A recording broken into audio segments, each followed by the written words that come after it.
जालिम लोग हैं जिन्होंने इनको बांटने का काम किया। तो ब्राह्मण चाहे समाजवादी ब्राह्मण हो, ब्राह्मण चाहे सनातनी ब्राह्मण हो, तो सनातनी ब्राह्मण का विकल्प समाजवादी ब्राह्मण कैसे हो सकता है? जैसे जवाहरलाल नेहरू समाजवादी ब्राह्मण थे, मगर उन्होंने समाजवाद के नाम पर 3.5% ब्राह्मणों को 60% टिकटें दी। और चूंकि ये समाजवादी ब्राह्मण जवाहरलाल नेहरू ने यह किया, इसलिए मुसलमानों ने उसको जालिम नहीं माना। इसका परिणाम क्या हुआ कि जिन अंग्रेजों को मुसलमान जालिम मानते थे, वो अंग्रेजों के प्रशासन में मुसलमान 33% थे। तो आजाद भारत में मुसलमान 1 या 1.5% क्यों हो गए? उसकी सबसे बड़ी वजह क्या है? तो सबसे बड़ी वजह यह है कि मुसलमानों ने अपनी तंजीम बनाने के या अपने लोगों को संगठित करने का काम छोड़ दिया, तो उन्होंने कांग्रेस के ऊपर छोड़ दिया। ये संगठित करने का काम ही छोड़ दिया। इसका मतलब ये नहीं कि मुसलमानों की तंजीमें नहीं है, मुसलमानों की तमाम तंजीमें हैं। उन तंजीमों में विचारधारा के आधार पर मतभेद है, मगर कांग्रेस को वोट देने के बारे में मतभेद नहीं है। उसमें उनका तंजीमें अलग है, मगर उसमें उनकी एकता है। ये बड़ी हैरान करने वाली बात है। तो दूसरी महत्वपूर्ण बात मैं ये कहना चाहता हूं, जो ब्राह्मणों ने समाज व्यवस्था बनाई उसमें SC ST OBC को मजलूम बनाया। इन मजलूमों के साथ देना चाहिए था मुसलमानों ने, जालिम का साथ नहीं देना चाहिए। ये आदेश है, एक कुरान में लिखित आदेश है, कोई मुझे लगता है ओरल नहीं है, ये तो लिखित है। और मुस्लिम लोगों का ये अकीदा है कि कुरान में जो है वो अल्लाह ताला की डायरेक्ट वाणी है।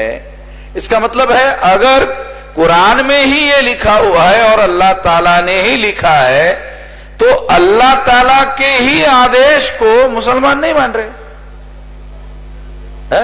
इसका मतलब तो ये हुआ, क्यों चांद मोहम्मद? अल्लाह ताला की ही बात को नहीं मान रहे।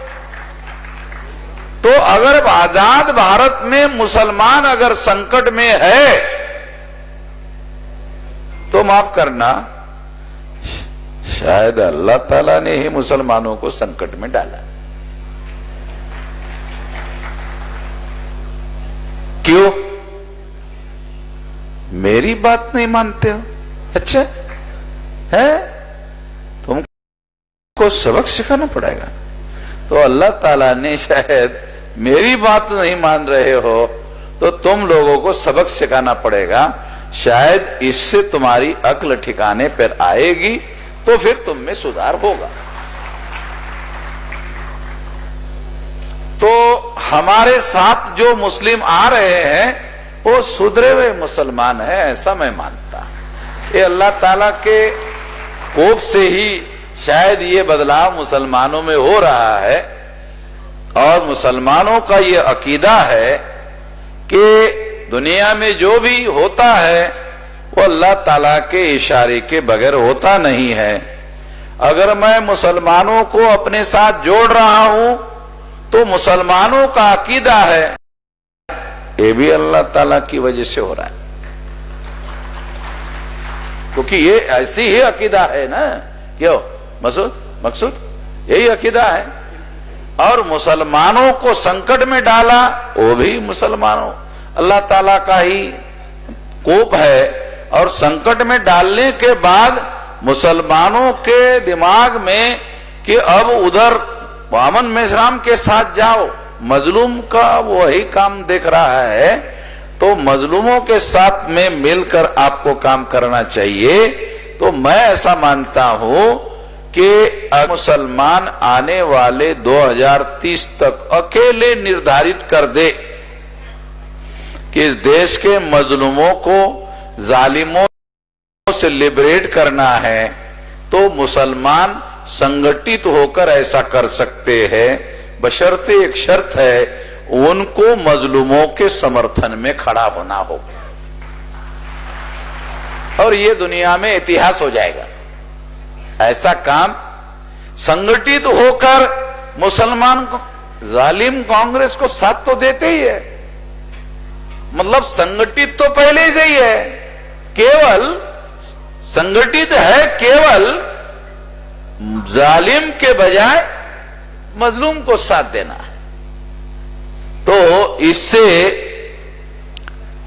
मजलूमों का भी मामला समाप्त हो जाएगा, अत्याचार, और इनका साथ देने की वजह से मुसलमानों का कम से कम आखिरत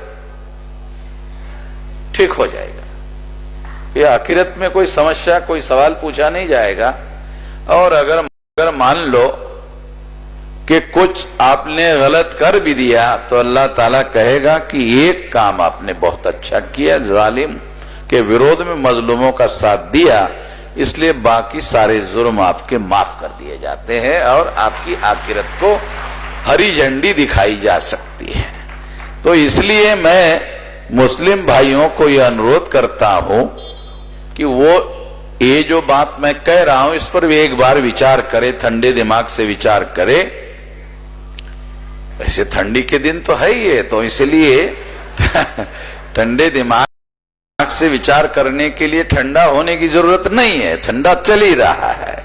अगर ऐसा आप विचार करें और इस तरह का फैसला ले ले, तो मैं ऐसा मानता हूं कि निश्चित रूप से इस दिशा में आने वाले समय में बदलाव होगा और ये बदलाव की शुरुआत मान सकते हैं और इससे बहुत अच्छा काम होगा। मैं इस मौके पर इतना ही कहना चाहता हूं।